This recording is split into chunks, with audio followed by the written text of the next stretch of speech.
What's going on? You locked in with the Innovators YouTube. You already know I got the best interviews right here, man. I got my guy, Joseph K, in the studio. What's popping, man? How you doing? What's going on? What's going on with bro? Nothing much. First, I want to say it's a pleasure and a blessing to have you here. I appreciate you coming through today. Thank you. You too, man. You know, you a legend. Don't give you your roses, but you for sure a legend. I appreciate you for having me, my brother. No, I appreciate it. Just to get into it, let the people know where you're from, where they can find you on social media. Joseph K, from Northern California. I do a lot of work with Stockton artists and Bay Area artists.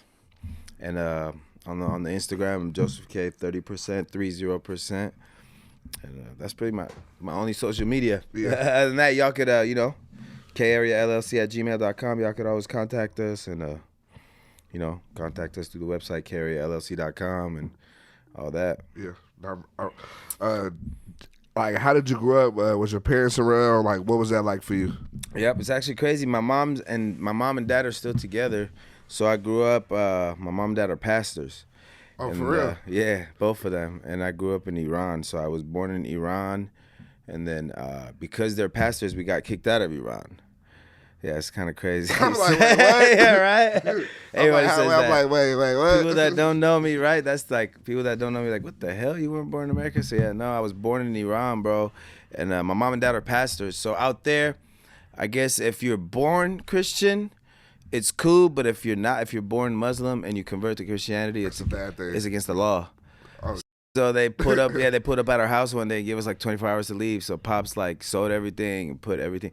Crazy, I tell people this, like Pops sold everything, bought hella gold, and then like bought us a bus and we jumped and sold everything, house, furniture, everything, PlayStation, we gone. We got hella gold and a bus. So yeah, we jumped in the bus, moved to Turkey, lived there for 3 years. They found Pops there again because the same situation. Muslim country, and his church got so big, they found him, and then from there we got smuggled from Turkey to Germany.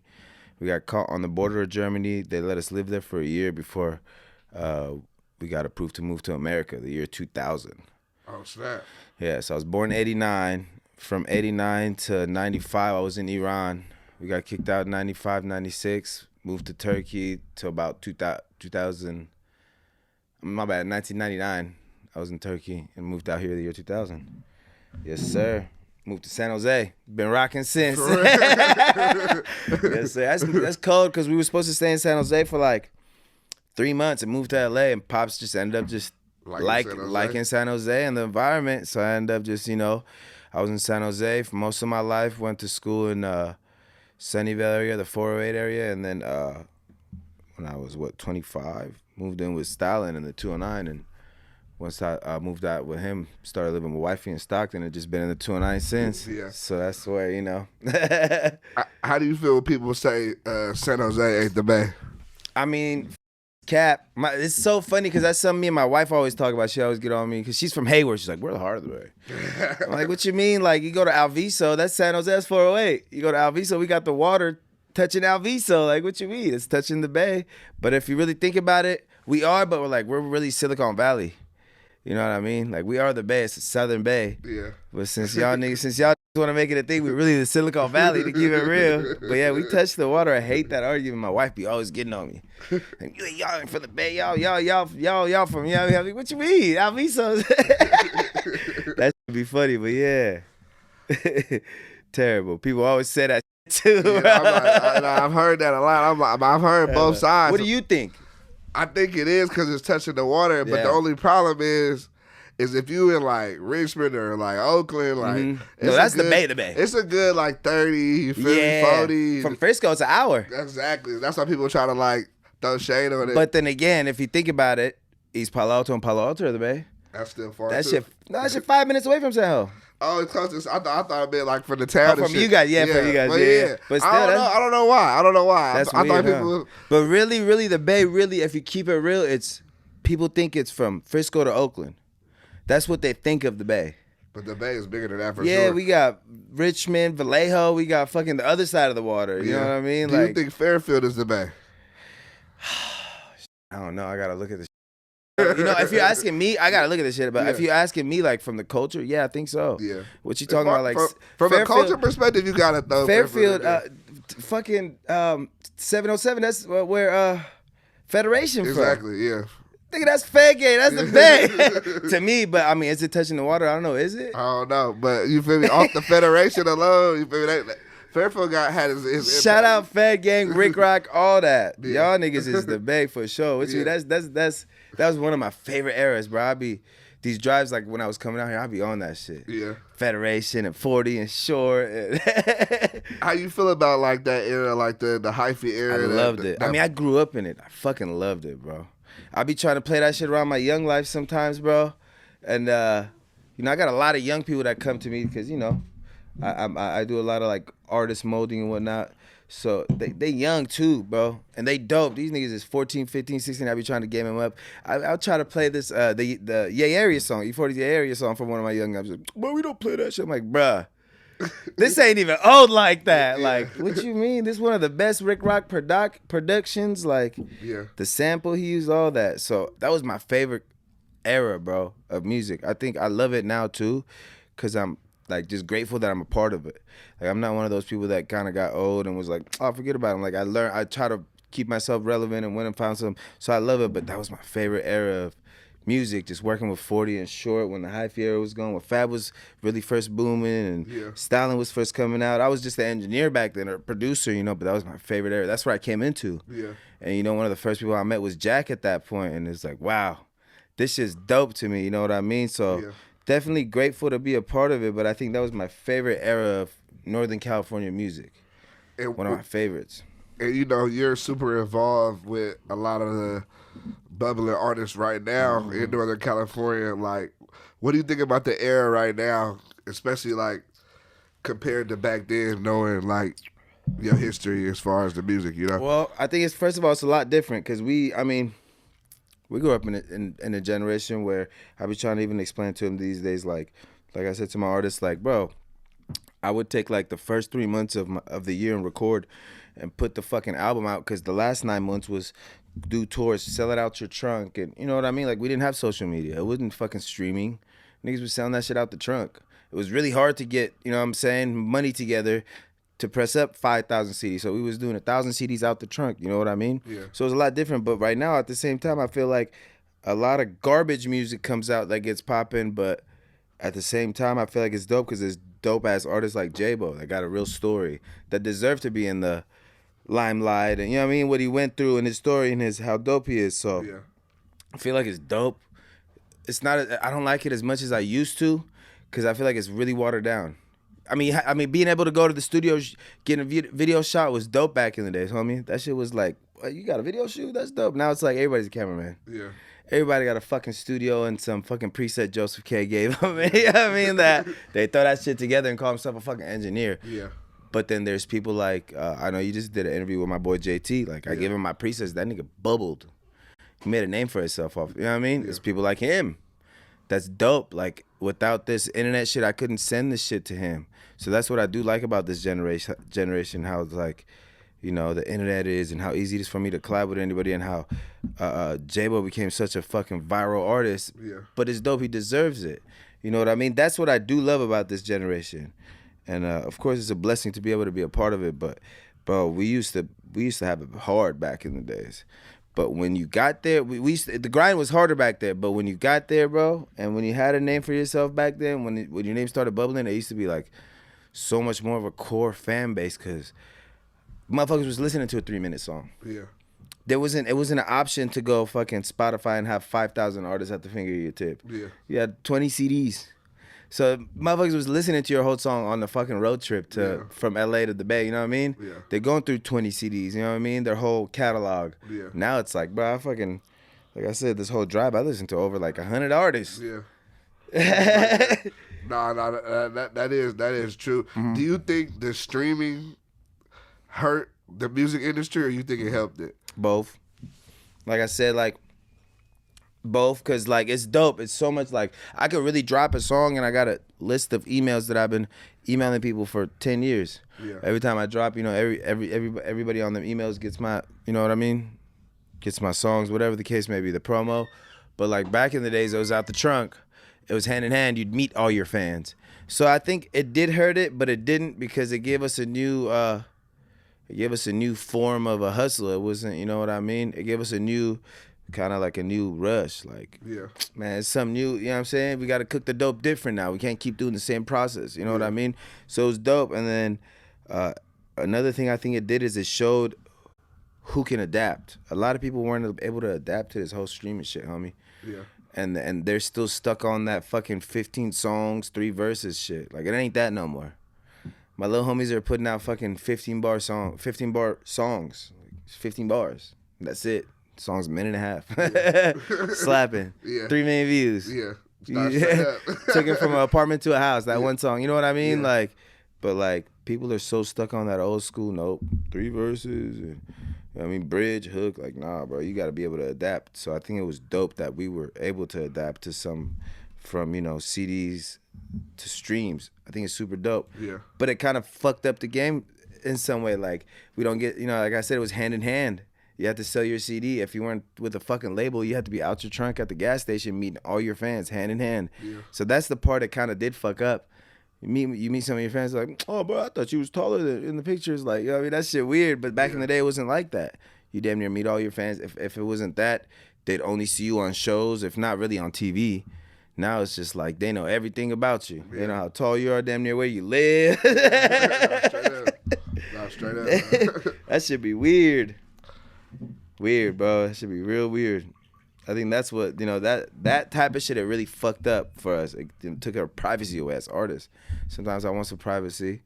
You know, I'd be at Chuck E. Cheese, a random fan runs up like, bro, I want my privacy. Yeah. But that shit's a blessing at the end of the day. I'd rather have those problems than any other problems in the world. Yeah. You know? I can rock with you on that. But that social media fucked up our privacy. Yeah, not for sure. and I feel like since some people, like, they grew up, they had it their whole life. Mm-hmm. They put everything on there. Bruh, it's different. You got to think about it like, bro, my young life is 13, 14, 15 years old. They're born in fucking 2005. Like, they've only been alive since social media's been around. You know what I mean? Like, me and you wasn't, you know what I mean? Like, I'm like, I don't remember when Instagram came out. Yeah, I remember when it came out too. But bro, they've been born since that shit. Instagram's been out longer than they've been born. Exactly. Which is crazy to think about that. Isn't that though? But they're booming though. Yeah. Niggas got motion on Instagram and like making money, hustling. But Instagram older than them. That shit mainly to me sometimes to think about that. Like, damn, this really the type of people I fuck with. Like, this is who I mold or whatnot. You know what I mean? It'd be blowing my mind. You want another shot, my brother? Yeah, why not? Come on, see? Oh, yep. We gonna switch it up a little bit. We gonna get bro a little buzz today. See? Cheers, brother. Cheers. Health, wealth, and fortune. Yes, sir. I did want to ask you though, like, originally, like, I know you said you was an engineer, but how did you even get into that? Because a lot of times now, people do want to be the artist. Yeah. So, like, was you making music before you was an engineer, before you came to the United States? Or, like, that's something you picked up when you got here? Nah, so like I said, moms and pops were pastors. I remember when I was 6 years old in Iran. My mom bought me a piano for Christmas. I was still in Iran. I was a kid. So that was, like, my first real instrument.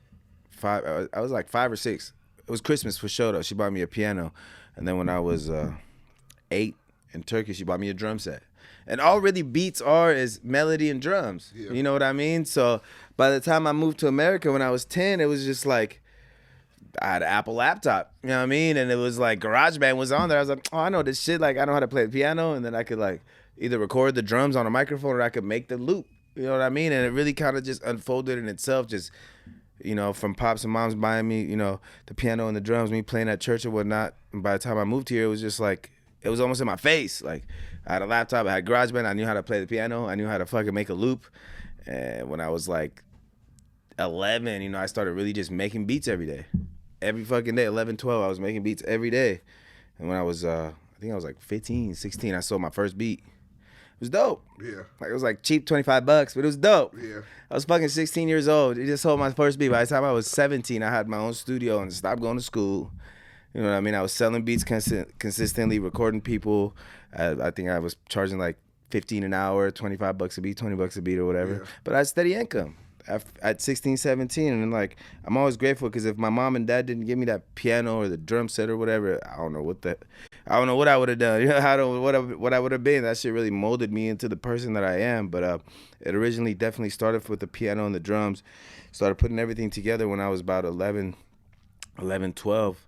And then my mom sings in the choir. I played in the choir, did the backup singing shit. So, you know, around 15, 16, 17, I just picked up the mic. And it was just like, I got to do it. I know how to do it. Like, I know how to sing. I just got to record myself. I got to learn how to make myself sound good. And that's when I really went in depth of, like, engineering. And I got to know how to EQ, compress, everything. I got to know everything. If I'm going to do everything for myself, I got to know how to do it the best. You know what I mean? That's when I really started, like, geeking out on it and going to events. And I remember I had like business cards and flyers I'd give to artists. I remember I met Turf Talk when I was like 16, 17 at a meet and greet. Gave him all my flyers and like CD of my mixes and what I've done and whatnot. You know what I mean? And that shit's really where it started. You know what I mean? And yeah, that's where it started. I think Turf was one of the first sessions. I don't remember. I don't think I did his. No. Goldie Gold was one of the first sessions I did. Yeah. I was like 17. I was fucking with a label named Money Tree back in the days. Goldie Gold was like the first legit session I had, like popping artist. Yeah. All right, I'm finna record this nigga and I'm gonna try to make it sound halfway decent mixing, but Goldie's a genius and he knew how to mix the shit itself. Like all I really did was click record and stop. Yeah. Push me off and edited the shit how you wanted it. That's dope, but that shit don't mind. Like, oh, that's how I wanna be. Like, yeah. Motherfucker just come record me. I know what I want. Yeah. Thanks. Like, let me do all right, go ahead. I have another idea or whatnot. You know what I mean? That shit really started molding my brain. And okay, that shit was like the fast pace. You know what I mean? I'm not just in the fucking bedroom no more making beats or recording myself. This shit's fast paced work. I got an hour to do a record. It ain't no 3 days, take your time, make the beat and harmonize the hook. No, you gotta do that shit and get that shit out the way. Yeah. It was dope. It was real dope. What was your parents' reaction to you, like, basically going all in on music? They supported it. They didn't like it because they always wanted me to have a backup plan, whatever the fuck. You know what I mean? Like, I feel it. I feel it. Like, now that I'm a parent, I feel it. Like, for sure, you want some guarantee. You know, you want something to have some type of like guarantee, some type of degree or some type of anything that's like guaranteed they're gonna make some fucking money. Because this shit ain't guaranteed. This shit ain't like sports or fucking. You know what I mean? I'm blessed to be able to pay my bills off my talent or what I do, but like this shit is not guaranteed and it's hard work. I be having 10-hour days and you know what I mean?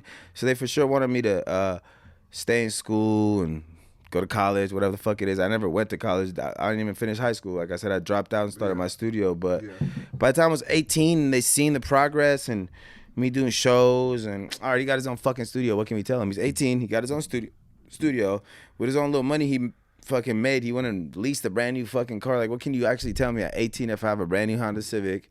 I have a recording studio. You know what I mean? So like, they didn't like it, but it's like, you can't knock it. Of course they didn't like it. They wanted me to go to college and be a fucking whatever the fuck, you know. They're Persian, so it's like they wanted me to be a doctor. That's what I was going to ask you. What's your ethnicity? Yeah, I'm Iranian. Okay. I was born in Iran, so I'm Persian for sure. Mom and pops wanted me to go to fucking school and become like a heart surgeon or some shit. Yeah. You know, like I said, my mom and dad are pastors. They for sure weren't thinking when they thought, oh, we're going to get him a piano. They weren't thinking the hip-hop fucking industry.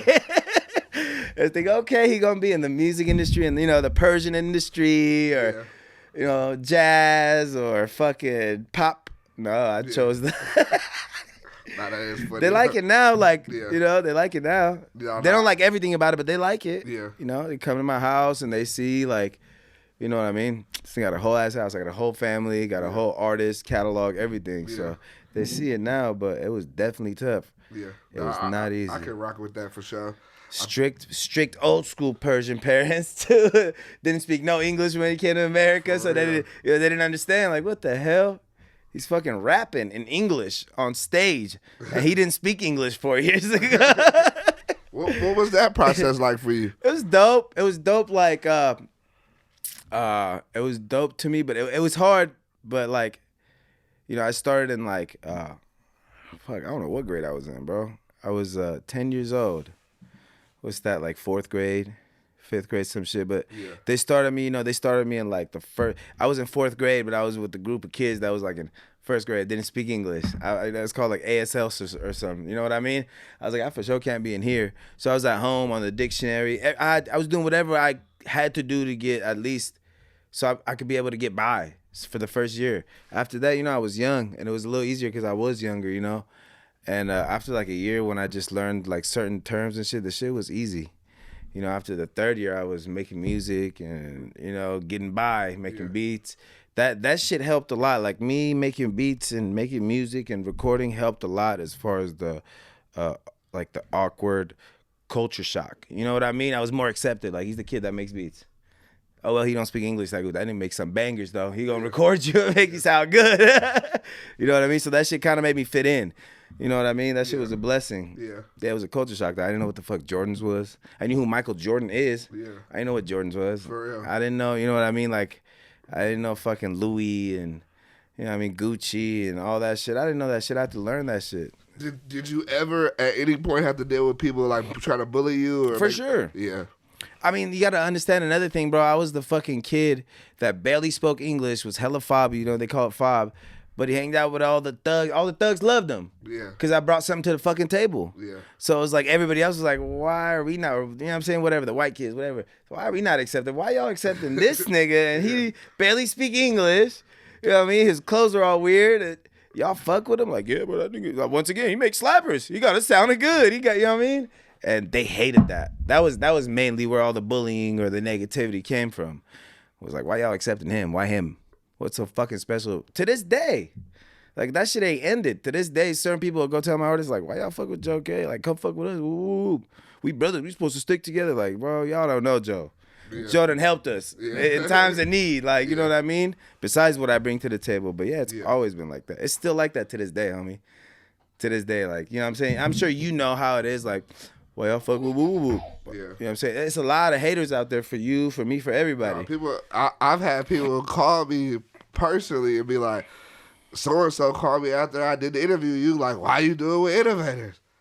It's like, well, that's my boy. Like, what? Like, but yeah, for sure. It's definitely a lot of conversations like that going on. You know, I'm not going to name drop, but you know what the fuck I'm talking about. It's a two-way street. Like, why y'all fucking with it? Because that nigga's a part of the culture. That nigga's a GOAT. Yeah. Same shit, why y'all fucking with Joe? We could do, nah, bro. He a part of the culture. Yeah. So it'd be like that. What's your biggest pet peeve with recording an artist in the studio? Man, I can't say it's a pet peeve, but yeah, it is. But like, I let a lot of people I fuck with slide with it because I got a lot of artists that are older, bro, and they come to the studio to vent, to kind of just have fun and get away from life. But I hate it when the artists come to the studio without their shit ready. They don't got a beat ready. They don't got, even, all right, you don't got the song written. All right, get your ass in there and come up with it. Like Bckdoe, perfect example. He'll come to the studio with no beat, nothing. But within 5 minutes, he got his beat. Within 15 minutes after that, he's already in the booth with half of the fucking song done, bar for bar. You know what I mean? That's what I like. I hate it when an artist comes in there. I got to find the beat for him. You want me to play you my fucking beats? All right, come on. Let me play you 20 of my beats that I made. Have you pick one. And then sit there and write for 2 hours. And I got to sit there and, you know what I mean? Like, get drunk or get hella high. Yeah. Wait for you to ride. All right, now let's go knock it out. You go in there, it takes you another 2 hours to fucking record the shit. I hate that, especially for my younger artists. I be wanting them to be ready. Yeah. But the older homies, I don't be minding because some of them really come to the studio. Like some of the older artists that don't put a lot of shit out, they come to the studio really to get shit off their chest. Like, you know what I mean? Yeah. But yeah, the young niggas, I be hating it when they don't got their shit ready. Like, you young. You don't got nothing. You don't got bills. You don't got a job. Nigga, write some fucking raps. Yeah. That'd be the thing. But I love them, man. It's a part of the process. I can't say that either because they got to learn somewhere, man. And that's why, you know what I mean? Yeah. Yeah, I don't like that shit, though. I did want to ask you, though, like, you're involved in, like, you know, the Bckdoes, the Jaybos, the Rich, the Verde Babies. Like, did you discover them or, like, how are you finding them? Okay, so... Hey, I'm going to keep it real with you, and I know it sounds crazy. I think it's God, bro. God puts me in certain situations, right? Because I know we're going to go in detail with this subject later, but when I stopped fucking with Stalin and really was like, all right, bro, you want to do whoop? Basically, you want to strip me of everything I worked for? All right, bro, I'm finna show you. I went and started working with a whole bunch of new people, and I moved to a house. My neighbor across the street knew Jaaybo. which is Manny, and he's like, bro, I'm finna have one of my little niggas come record with you. I'm like, all right, it's good. Yeah. He ends up pulling up his fucking Jaaybo. By then, he kind of got a buzz. You know what I mean? I'm like, oh, that's dope. And from there, I met his brother and everybody, and Verde and Rich came through because of his brother, and then Bckdoe didn't even rap. It's Manny, bro. Bckdoe did not rap. Bckdoe would come to the house and play Fortnite. That nigga is a good ass gamer, homie. Like he still beat anybody's ass on Fortnite, all that.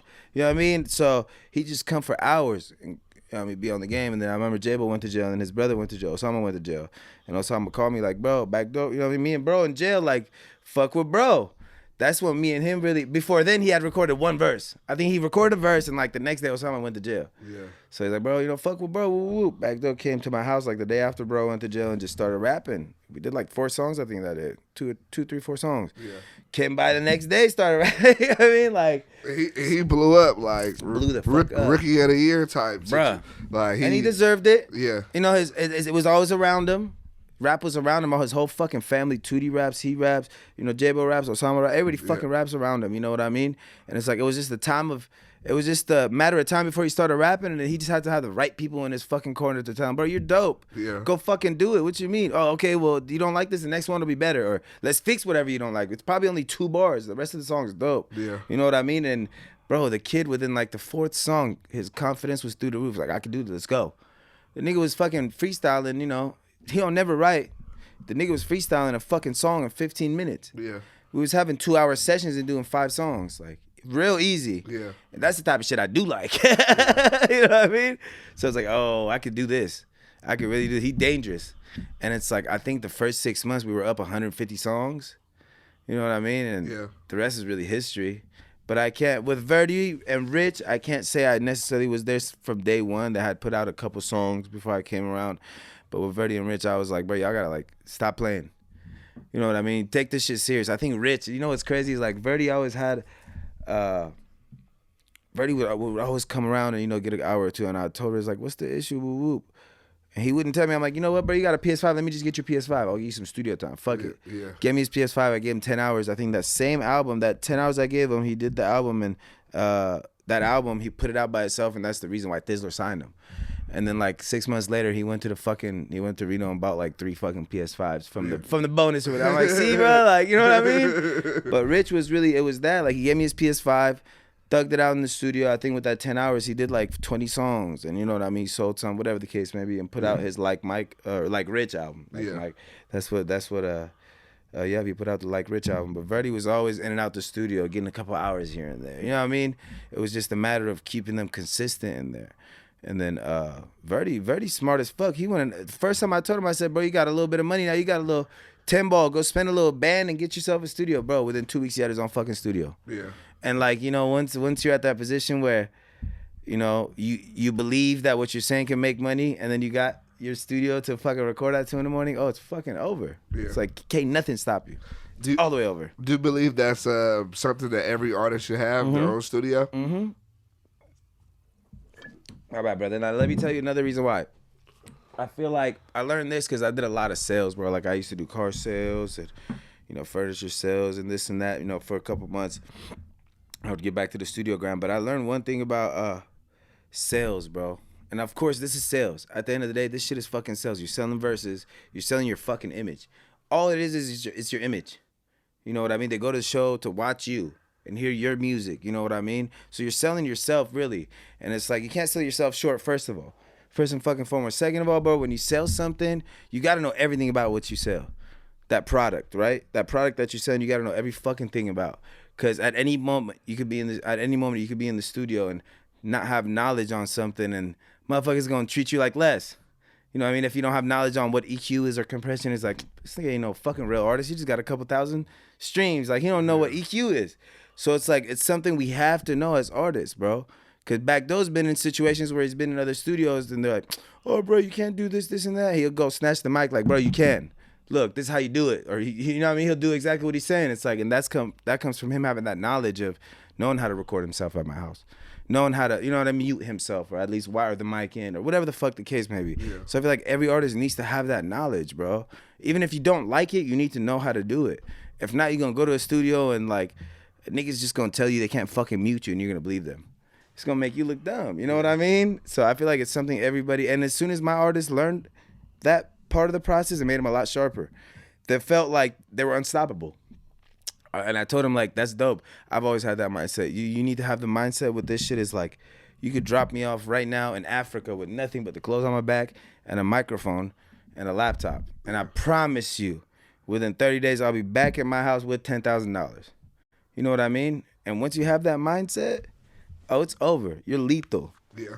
You know, once you know I could be dropped off at any corner of the world right now with a microphone and a laptop and I can make it back home within a month, you're a dangerous person, bro. Yeah. For real. I do think that's dope. I did want to ask you this, though. So, with them, I know, are you, like, managing them or, like, they like, you have a partnership with them? Yes and no. Well, okay, so, like, I'm going to keep it real, bro. Like, I did what I could for them. It's only so much I could do. So, I'm hella glad they did go to the Thizzler route. I'm glad once they're done with the Thizzler route, hopefully they'll go bigger and better. They don't get stuck in that. Yeah. And I'm not knocking Thizzler or whatnot, even though I don't mess with them personally. I'm not knocking them. They're a good starter kit for artists. Artists will go to Thizzler, get a good buzz going, but an artist got to know when to leave Thizzler. And that's one thing I try to preach to them, bro. You got to know when to leave. And they've hit their ceiling with me. There's some shit I can't do, and it's like they have to go to Thizzler to get to the next step. And after Thizzler, they have to go to the next person, whether it's Ghazi or Atlantic or whatever the fuck it is, right? So I don't ever want to be like, oh yeah, I'm their manager, and they only know. Like, they manage their own shit. I do certain management for them, and I get my percentages out of that. Yeah. But they, they respond to DMs, and they do their own management and whatnot. But I do a lot of managership for them. But I am their manager, but I hate having that label because they're their own manager too. Until they get to a point where they're real humongous artists and they need real management. Like, Jaaybo's there. Yeah. Jaaybo needs a real manager, like not whack, but something like a whack. Yeah. You know what I mean? He needs something like that right now. That'll take him to the next level. Yeah. So I'll never be the one to be like, oh, I'm his manager or whatnot. No, I'm not. Them is my bros. I really fuck with them. But there's a lot of business we do together, and I get my little percentage off it. That's how I pay my bills. Yeah. I have a lot of artists I do that too. If I bring something to the table, I'll ask with a little small percentage, 15, 10%, 25%, whatever the case may be. But I've done a lot of management work for them, and I've done a lot of like molding him into an artist. You know what I mean? And really, like, I ain't gonna be a hater once you're at a certain level, and I've taught you the knowledge that I have. I'm gonna keep it real with you. Like, I can't do much more for you. We could rock, we could make hella music, but it's like you've hit your ceiling with me. I can't hold you back from growing, and that's, you know what I mean? Yeah. That's why I don't want to call myself fully their manager. Yeah, no, or have that title. You know what I mean? No, I was. That's why I was curious to know, because I was wondering. I was like, did he bring him to Thizzler, or like, how did that come about, or like? I didn't necessarily take him to Thizzler. Bckdoe. Okay, so what happened? I've been having a relationship with Thizzler. They hate me. But I've been like posted it. Right, bro. But if you look at my shit, like from 8 years ago, I was on Thizzler, right? 8 years ago, they stopped fucking with me for whatever reason, but they started fucking with me again because they signed Bckdoe. Yeah. So I got lucky. It's like they started really getting on Doe, and Doe opened the door back over there for me. Once they really started fucking with Doe, they kind of like went and signed Verde and Rich because they were, the Angry African song and whatnot. Yeah. And it's like the rest was just history. But it's like I said, bro, that was really God. Like I at certain times I didn't understand, like, why did I move to Stockton? Of course it's affordable, but like now, like fast forward 4 or 5 years later, I understand, like, that was God putting me there to keep these kids out of trouble, to keep me out of trouble, to show me, like, even in the lion's den, I could make a fucking oak tree grow. You know what I mean? Like, that shit ain't cool out there. But like, we're still dope. We're dope as fuck, bro. It ain't safe, but it's dope as fuck. Like, we're dope as fuck out there. Yeah. And it's like, it just goes to show something beautiful can come from something so, you know what I mean? Such an ugly environment. And I'm just blessed to be a part of it. Yeah. But yeah, I definitely did not take him to Thizzler. They reached out to Doe, and they reached out to Verde and Rich themselves. Yeah. I got you. I did want to talk to you about your new project out now, K Area. That's on all streaming platforms. Y'all make sure to go tap in with that. Appreciate it. What was the mindset for this project? So I'm trying. Excuse me. I'm trying to lean into more of like almost like a A&R or like a DJ Khaled type albums. Yeah. And that's what I did with this album. And if you go pay attention to the album, I think I'm only on like 2 songs. The rest of the album is just, I got a song with Jaaybo and Ben's on there. I got a song with Wabdell and Play on there. Yeah. I got one with Lebo by himself. I got one with Ebk Mad Max, Blasta, and this was just more of a who comes to my studio and works, who is a part of the K area. Yeah. You know what I mean? And that's all it was. I don't think I got Verde and Rich on there. They've been so busy, bro. They've been so busy. And then Verde, man, I think Verde did like 4 albums last month. For real? Yeah, bro. He did an album with Stalin. He did an album, I Middleman a couple, and then he had 2 more that he was working on. He had a personal one that I mixed for him, and he had 1 more, I think, that he sold without me involved. Yeah. So it was like I can't, you know what I mean? I couldn't get him in there for this album. And Rich is having he's having a baby. I don't know if I should put that. He got some shit. We might have to bleep this out, but yeah, he goes there. Yeah. So you know what I mean? Got a lot of situations going on. Yeah, man. So, but besides that, it was really K Area is my business name is K Area LLC, K Area. Yeah. And the album was just who comes to K Area and who works at K Area. Basically, that's the best way I could sum it up. A body of work of who comes to my studio and who my network is. Yeah. If someone never heard a song from you, which song would you tell them to listen to? Oh shit, that's a good one, bro.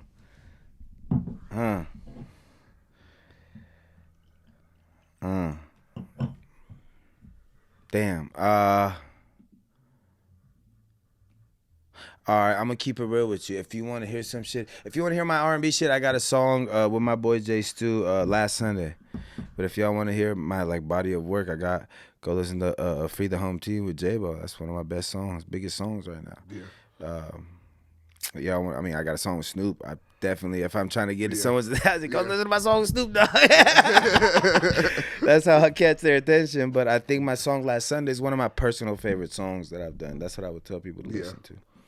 For you, as an artist, you've been making music for a while. What do you think has changed the most over the years? The process, I feel like, like we just talked about how we used to go from, I grew up on listening to cassettes, for God's sake. Yeah. Maybe we fucking burnt cassettes and, mixed match cassettes. Right? So it's like, think about that. That's the crazy. But before us, it was fucking records, homie. Like, you couldn't skip records. Yeah. If you did, you'd fucking scratch the record. So, uncle and auntie wouldn't let you skip in that. You got to listen to the record from the beginning to the end. So it's like, that's the craziest part to me. We used to fucking put, records really wax. I'm sure you know that. A lot of younger people don't know, but we used to listen to something on wax, to cassettes, to CDs, to iPods, to streaming. That's the dopest part to me, how much has changed. It's kind of it's a double-edged sword because it's kind of fucked up the game. It's a lot of bunk-ass artists out because of social media and, you know what I mean, going viral. But I think that's one of the most beautiful things. And shout out Uncle E40. And he always told me and taught me that you have to adapt. You got to adapt. You got to adapt, bro. That's why he's so successful. He's always adapted to the new culture, all the way from fucking when... You got to understand, I think 40 and Short were putting out... I was born in 89. They put out their first body of work in 81. Yeah. Before I was fucking born. Yeah. You know what I mean? And I'm like, why are they successful? They fucking adapted, bro. Especially 40. You go listen to 40 albums, he has the hottest artists. 2 albums ago, he had Roddy Ricch and Quavo on there. Yeah. You know what I mean? He's fucking adapting. 2 albums before that, he had fucking YG and I Am Sue on the same fucking song. That's fucking huge. He's adapting to every fucking sound, every producer, every fucking... hot artists and whatnot. Hot artists from the Bay, hot artists from the industry. He'll throw them together. You know what I mean? But he adapts. Yeah. He don't stick to that same old sound or the same ass features. All his homies. He does, but it's like he always got somebody new. He always got a young Bari or coming up or somebody like Bari that don't get their recognition. Like I just said, he'll always keep him in motion. Yeah. You know what I mean? And he stays adapted. He stays relevant with the streets, bro. That shit's hard. Yeah. A lot of these rappers be stuck in there. You know what I mean? Like I said, 3 verse, 5-minute song. Yeah. That shit ain't cool. You have to adapt, bro. You have to adapt. And it's like, that's where 40's winning. That's where we're going to win. We got to. Yeah. It's just going to keep going without us, whether we adapt or not. Straight up. As far as the new project, can we expect a K Area 2, K Area 3? Is this something that'll be consistent? Have you heard it? Yeah, I've heard some of it. I didn't listen to all of it. I heard some of it. Do you want another one? I do. I think you should keep it going for sure. There you go. I think so too. I did it. I did this last year. I called it K Studios. Yeah. So I got another one. If you go look into it about 3 albums ago. Yeah. I got one called K Studios. 22. 22. Yeah. So I got one last year, right? It's 23. Yeah. I'm tripping. I looked up what year it was. I'm tripping. But yeah, I had one last year called K Studios. This year's K Area. But yeah, I'm thinking about, honestly, I gotta slow it down. Like, I'm older, bro, and I have my hand in a lot of things. And I used to try to drop 4 albums a year. I think I'm gonna do 2 albums a year. I'm gonna do like a personal album. I'm gonna do one like K Area. So that's my goal for the next few years right now. But yeah, I'm definitely dropping more K Areas. How has fatherhood been for you? Great. Tough, but great. I just had another baby, but I was blessed because I have my nephew, my wife, I have a couple of stepkids, so I got to get like a head start on fatherhood. But man, Joe's the dopest thing that's ever happened to me, and then I had a daughter. Like, that's she's beautiful. Yeah. So I think it's been one of the hardest things, but definitely the most beautiful thing that's ever happened to me. You know what I mean? And it's kept me out of a lot of trouble, a lot of hothead shit I would have done, but instead I'm at home with my wife and my kids and stuff. So it's definitely the biggest blessing I've had was having kids and having a family. Yeah. Especially because growing up, like I said, I grew up in Iran, and they were at war, and they had nuclear bombs, silent bombs dropped, and the kids that were born in my hospital couldn't have kids. So I grew up my whole life thinking I can't have kids. Like, that's what the doctor told me. Couldn't have kids till I was older, but God does everything for a reason. I met my wife, she got pregnant, and I was scared. I was like, what the hell? That's crazy. Yeah, but the baby Joe came out, he's my twin. And then his sister came out, they look alike. Like, damn, that shit is crazy, bro. That shit is crazy to me. It's a blessing. Acts like me, walks like me, talks like me, looks like me. Like, such a blessing, bro. You got kids? Not yet. Man, get ready. Yeah. When you do, boy, you good, though. You a boss. Like, you got a foundation in life. Yeah. That's another blessing that I had, was having a foundation of being independent, whatever I am, so I could be with my kids every day. That's such a blessing, having a foundation like you do. When you have kids, it's going to be 10 times easier rather than, having a degree and working for the next person. You can't you work hella hard to pay their bills. You can't even spend time with them for 30 years. That shit hurts. Nah, that's true. And it's definitely a blessing for sure. Yeah. We got to see a little baby Innovator around there. Making noise in the background. Shoot. Are we ready? I did want to get into it. Like, how did you even get connected with Livewire and Jay Stalin? Like, how did that initially happen? So I think the first time I met Stalin was like 4 years before I got signed to him, but I was DJing. Shout out my boy Rain. I came up with my boy Rain, and he owns a company called California Live. So California Live throws a lot of tours together, a lot of shows, and really Rain is the reason why I met a lot of artists. I used to, coming up, like I said, I messed with, I went to a lot of like meet and greets and whatnot, and I started messing with this, with Big Mike. Big Mike was the first like real like label orientated person I met. He had a company called UGMX in San Jose. I was around 16, 17 when I started my own, studio and everything. I met him, and about 4 years after knowing him, I met my boy Rain. And Rain was my age. Mike was an older figure, more of a, what is it called? What do they call it? Like, so when you look up to mentor. He was more of a mentor, right? Big Mike. Shout out Big Mike. That was who I started with. And then I met my boy Rain. Rain was my age. So I was able to I was a little bit more comfortable. I was able to run a gun with him more. You know what I mean? Mike would tell me what to do more. He felt like more of an uncle or whatnot. I couldn't get away with certain shit. So once I met with Rain, started my own studio, I was doing the studio shit. Rain had the show company. And that shit goes hand in hand. It's like, what artists don't want to come fuck with us? Come get recorded. Let's do an album. My boy will put you on tour. We're good. That's how I met a lot of people. And I met Shady. That way. I booked Shady on a show. Shout out Shady Nate. I met him on the show. I booked him on the show. And put a couple undercards on there, and Rain helped me throw the shit, and afterwards me and Shady went to the studio and started working, and made a whole album together, G's to Gents, and then Rain took me to Stalin's house.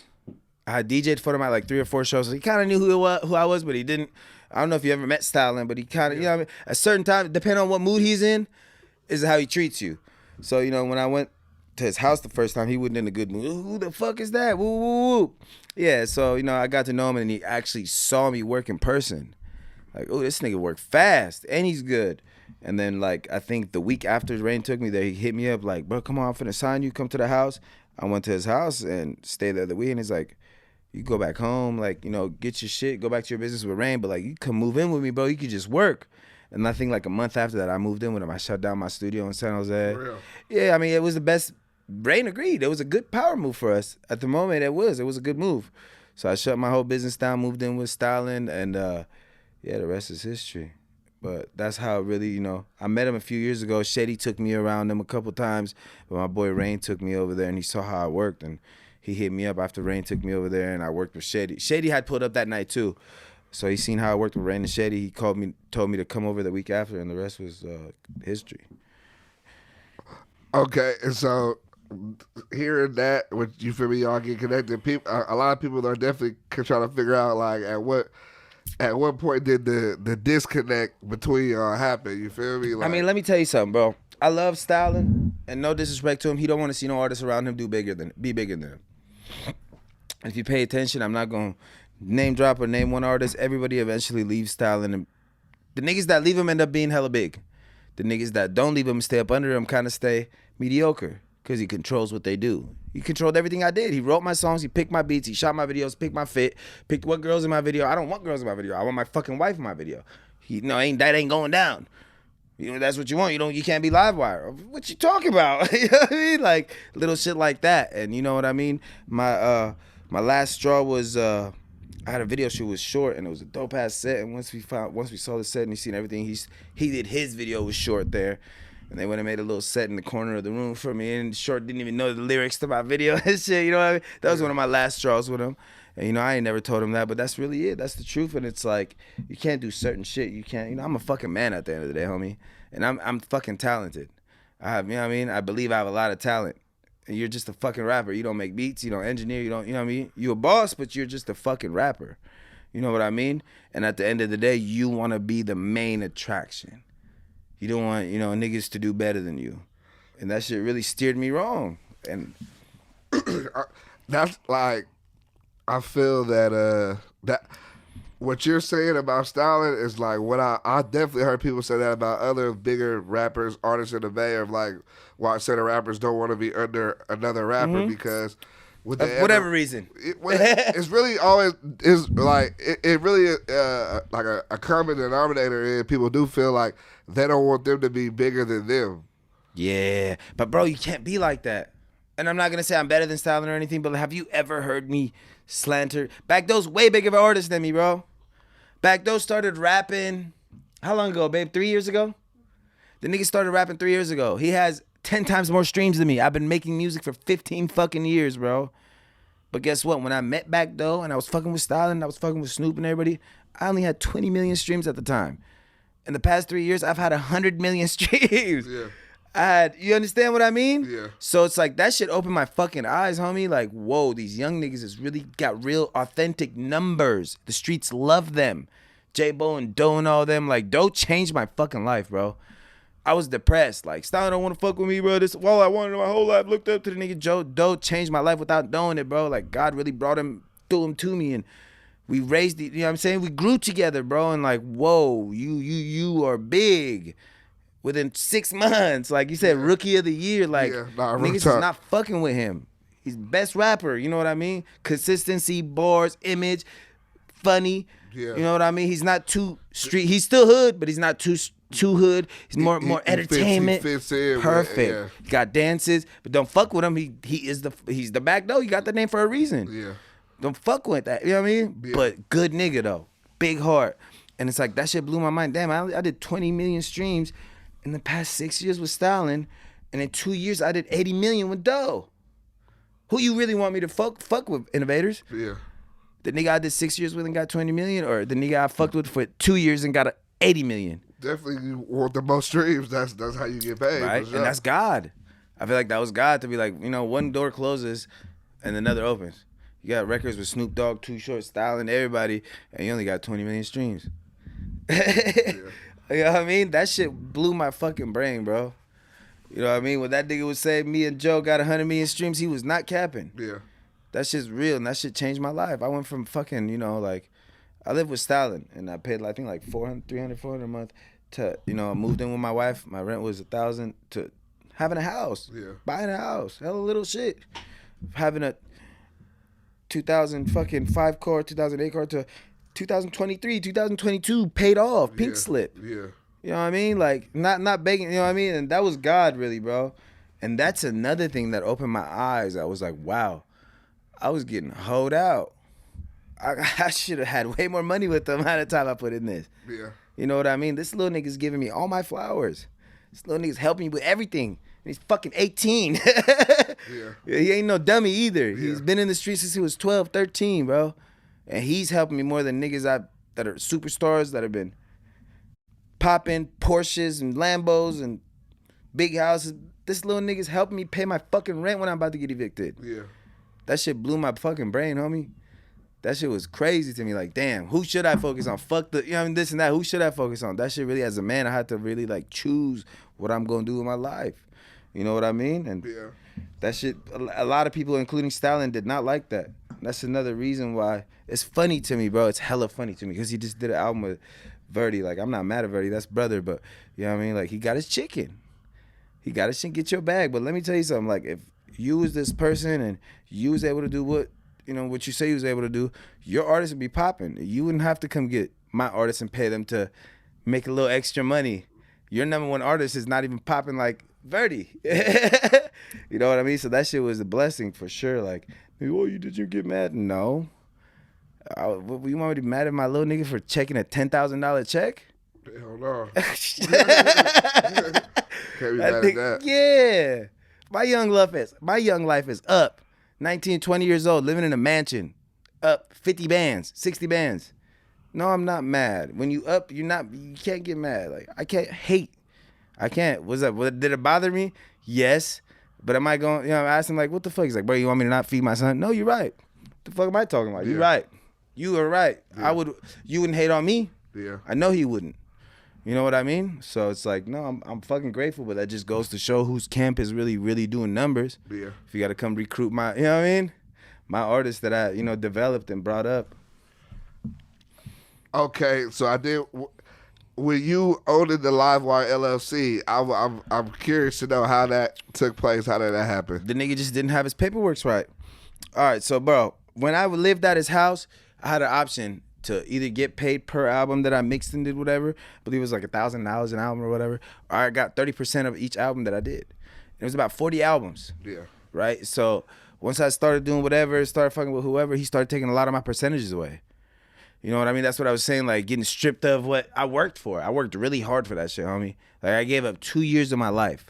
Didn't go out, didn't do shit, didn't have no fucking girl, didn't do nothing, bro. I was blessed enough to, my wife fell in my lap and opened my eyes and helped me get my apartment, helped me open my own studio. Like, nigga, you could do this by yourself. You tripping. I'm blessed to have her. You know what I mean? And it's like, a lot of people wouldn't still be telling me, hey, you can do this by yourself if it wasn't for her. And it's like, bro, he didn't like that shit, bro. To this day, he won't admit it. He didn't like that shit.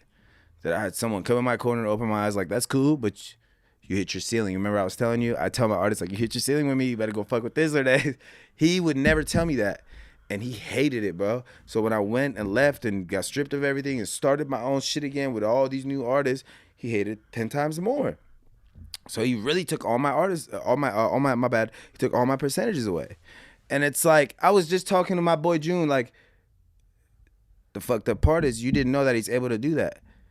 Whoever he distributed through, which we're not gonna name drop, but whoever distributed through, the nigga distributing, you should have told you, like, at any moment this nigga come back and make this 10% into 0 or make it into whatever. I didn't know he could. I thought it was illegal. Yeah. But it's very legal because that's what I would have thought he too. He took me there. I would have thought it was. So that he got a upper hand on me. So I was like, okay, it's cool. And me and my wife strategized, like, what do we do? And she's real smart. She's like, let's look up all the LLCs that's owned by over there. And he don't own shit. The last time he paid anything for an LLC was when, 2019? Last time they renewed their Livewire clothing in was 2019. So me and her saw this shit, and we're like, you know what, babe? Let's shoot our shot. Go ahead, Livewire Records LLC. And within 5 days, it was approved. 2 days after that, we got a trademark. You know what I mean? And right now, the state that I'm at is like, first of all, this shouldn't have never went down if you never would have took my fucking percentage, because I would have been like, hey, bro, you need to LLC your shit. I just went and looked it up and whoop. But it's like, now that you want to take my shit away, you know what I mean? Right now, I'm. No one really knows this, but I'm at a point where I'm trying to do the cease and desist. I'm talking to a lawyer where you can't use this name no more. And like, bro, I've tried every way. Like, you'll be the first to know this right here. I'm sure everybody's seen, like, there was a viral video he pulled up to my house, try to talk shit, whatnot, right? And but bro, what people don't know is, but I didn't have time to fucking go from my studio to the front door. Yeah. By the time I was at the front door, the nigga was down the street. I've already filmed himself and left. Yeah. Right. So a good friend of mine, which is a mutual friend, hit me like, you know what, Joe? Why we don't do a celebrity boxing match? You'll get your money he owes you. You'll be happy. I'm like, you know what? You're right. Let's do it. Let's do it. I'm ready. I'm going into training. I'm good. And he don't want to do it. Wait. Celebrity boxing match between y'all two. Yeah. You want to pull up to my house and do all this shit where my kids lay their heads? That's what all this gangster shit, bro. So fuck all that. Put the guns down. Let's get in the ring. Let's make money. There's going to be money generated. I'm pissed off about my fucking money. Generate some fucking money. Fight me like a fucking man. Let's see who's the bigger fucking man, since you want to put all this gangster shit out. Like, I'm not a thug or a gangster or none of that. I'm not a shooter, none of that, bro. I'll be the first to tell you. My little niggas is like, y'all niggas like, I ain't gonna tell myself, but like, he came to my house and posted himself. Like, you don't think motherfuckers wanted to retaliate? I just had to hold shit back. Like, that shit ain't cool. His kids live there. Yeah. We not finna stoop to his level. But you think the little niggas wasn't over there all, you know what I mean? Like, if motherfuckers don't think there was, you know what I mean? But that's not what we're gonna go to. As grown-ass man, it's like, come fight me then in a ring. Or it don't gotta be in a ring. Come fight me fair without no fucking guns or nothing. Fist up. And it's like, you don't want to do that. What the fuck you want from me? You want to take my percentage away because I fucked with who I fucked with. You don't want to fight me like a man. Like, what is it? So, I did see the video of him pulling up to the crib. Like, what was that? So look, let me tell you another thing. Why he did it? Let me tell you another thing. I was confused. So apparently he had got his Jaguar stolen the day before. Okay, I saw that. And he thought I did it. First of all, I'm too fucking grown. Okay. Second of all, my little niggas is demons, but they not finna come to Oakland and strip you, homie. Like, he didn't just get his shit took. Like, he wasn't driving it. His homie was driving it. Little niggas ran up on him with chops and yanked him out that fucking car, bro, and took that shit, bro. It wasn't, I went in the store and came back, the car wasn't there and left the key. It wasn't that, homie. It was some Oakland shit. Yeah.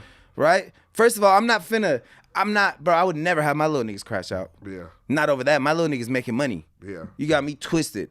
Even when they wanted to do whatever, I don't allow them, homie. Yeah. Believe me. Them niggas want to, you know what I mean? Like, think about it. To be the nigga that did whatever, the little nigga that did whatever to whoever. Yeah. They want to, bro, to show their love or whatever. Yeah. But I will not allow them, bro. First and foremost, you're going to crash out over that. He won't call the cops, but you will go to jail. That shit is going to be public. Yeah. You know what I mean? You're not doing that. Not over me.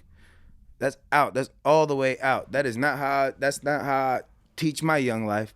That's not how I keep them out of trouble. That's out. Y'all do that shit on your own terms, homie. Yeah. And don't involve me with that shit either, because I don't condone that shit. I got kids, all that. But if you want to be a man, come on, let's step in the ring. You know what I mean? Yeah. Grown-ass men, gloves on, 5 rounds. And I told him it's certain, he didn't even want to hear, bro. I wasn't even trying to be mean or nothing. I told him it's certain shit I don't want, I wanted there to be a drug test. I told him, like, I'll get the ring girls. My wife has a modeling agency. I got the spot, everything. I got trainers. He didn't want to do it. He hung up on my boy. So I ain't trying to talk about this shit. You got me fucked up. He hung up. Do you think there's any chance y'all can reconcile?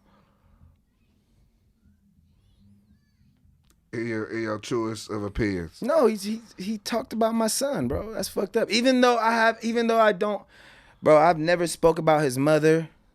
I mean, I don't talk about his kids or his family. Nothing, bro. What's between me and him? Yeah. It's still, to this day, like, bro, I still haven't really called him out. I don't give a fuck if you want to say whatever, but that's fucked up to talk about an innocent child, bro. That shit ain't cool. So because of that, no.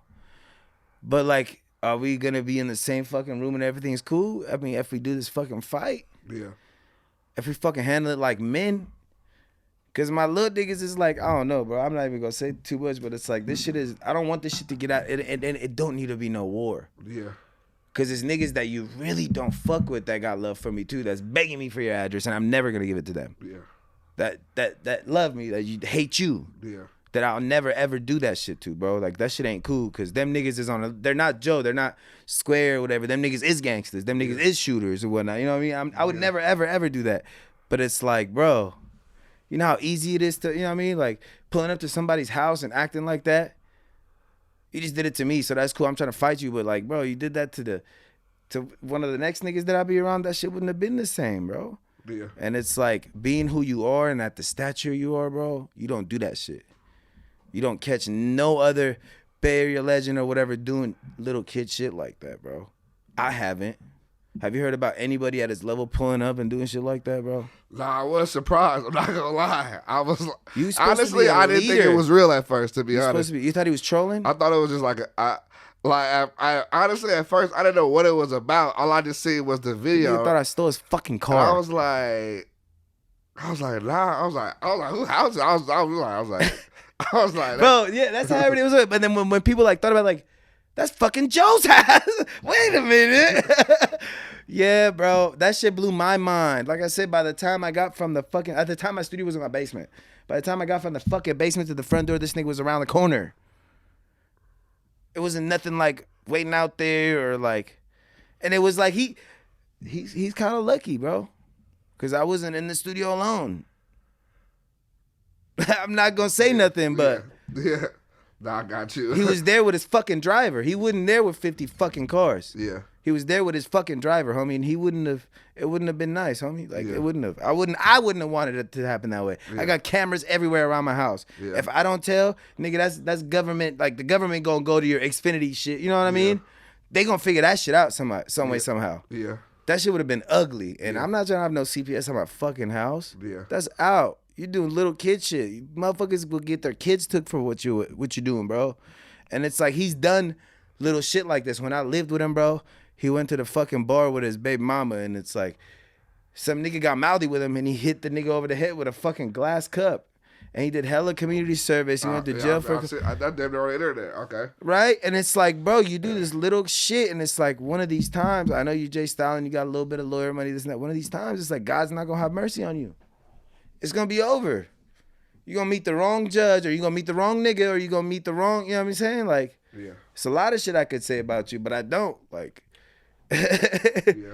I just think we should do this celebrity boxing match if you want to talk all that gangster shit, bro. Because I ain't no gangster, but I'll put the gloves on and beat the fuck out of him for some money. So you down the box? Yeah. I've been doing my shoulder rehabbing and I've been training, bro. I'm with it. If he gives me the thumbs up, I'll stop drinking, smoking, all that. Yeah. Start taking my cardio serious. I just need 3 months of training. I got the spot, got the ring girls, I got the promoter. I got everything. So I don't think he'll do it. I don't know if you've seen this video, but camera dude, I think camera boy, knocked him clean out at his clothing store. Oh, when they was in the glove, I did see that video. Yeah, I think that kind of fucked his head up. Like, damn, I could get knocked down, and it will be viral. It'll fuck up someone's image. I'll tell you that right now. If he goes in the ring with my ass and gets knocked the fuck out by my R&B singing ass, it'll fuck his whole image up. Nah, I think a knockout will, and damn near anybody. If you a gangster, even if I win, even if it goes to distance and I win, it'll still fuck his image up. That's why he don't want to do it, and he knows he'll lose. That nigga's pushing 42. He's a little overweight now. I'm 33. You know, I've been training. Oh no, man. Hey, only at the Innovators you gonna hear this shit right here. This is dude. No one's knowing. I ain't told this shit to nobody, really. Hey, man, if that go down, I damn near feel like I gotta be there to see. You gotta be. I'll tell you what. No, you gotta be involved. You gotta be one of the spokespersons or something, bro. Yeah, and we gotta do it like that. Yeah. We gotta get a dope undercard. We gotta get, you know what I mean? We gotta get you to be the spokesperson. Yeah. Couple, you know what I mean? We gotta do it like that if we do it. It ain't gonna be no little kid shit. Yeah. Nah, it's gonna be legit. I know you gonna want to, you know what I mean? That'll be dope if you're a spokesperson. You gonna be talking your shit. I'll be down to see that. Yeah, no, nigga, you gonna be the spokesperson. You gonna be the Joe Rogan to our UFC. You locked in with the Innovators, man. Yeah, that would be tight. That would be tight. That'd be dope, right? See, now that I'm talking about it, it's kind of dope. If you actually, if someone really explains it to him the way I just did, I think he'll do it. Yeah. But the way the promoters putting it to him is like, you know, you just presenting the fight with him. He ain't trying to hear that shit. Yeah. Tells you a lot, though. Yeah. What's your opinion on politics in the music, and how have you, I guess, stirred away from it or not been fully involved in it like that? You feel me?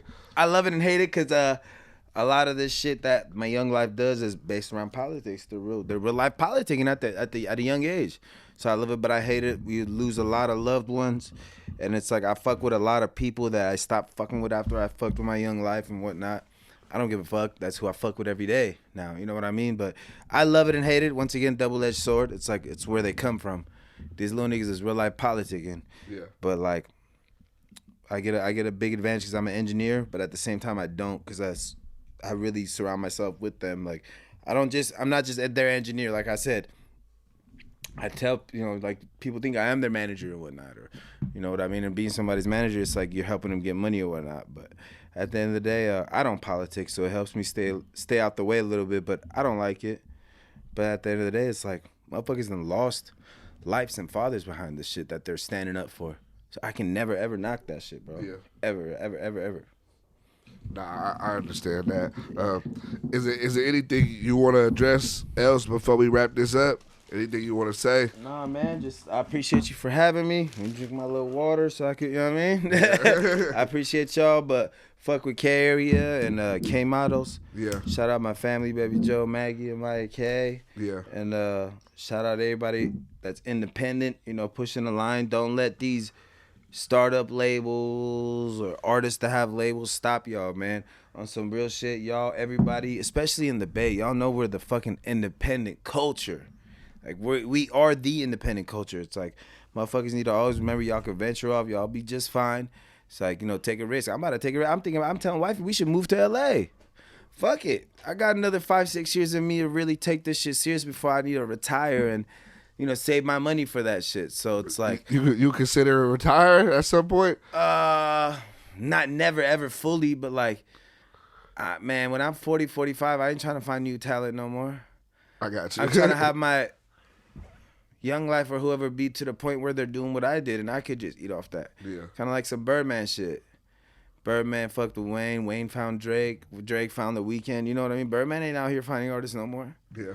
You know, I'm not no Birdman. That nigga's way bigger than me, but that's where I want to be for sure. 40, 45. I want to be, you know. Yeah. I'm trying to live too. I've been doing this since I was 16. It's beautiful though. I don't think I can ever retire. Ever. I ain't gonna ever not be in the studio. I just ain't gonna do it every day, 10 hours a day. Yeah. Which is understandable. Yeah, for by sure. the time I'm 45, maybe 50, I ain't gonna wanna do this shit every day, 10 hours a day. I'm for sure gonna engineer like Doe and whoever, you know what I mean? Yeah. But I love it. I just did, me and June just did a few hour sessions. I love it, bro. I love it. Nah, I appreciate you pulling up. Yes, sir. Definitely a dope interview. We got Joseph K in the building. You already know you locked in with the Innovators. We got the best interviews right here. Yes, I appreciate you pulling up. Dope one on the way for sure. Appreciate you for having me. God bless.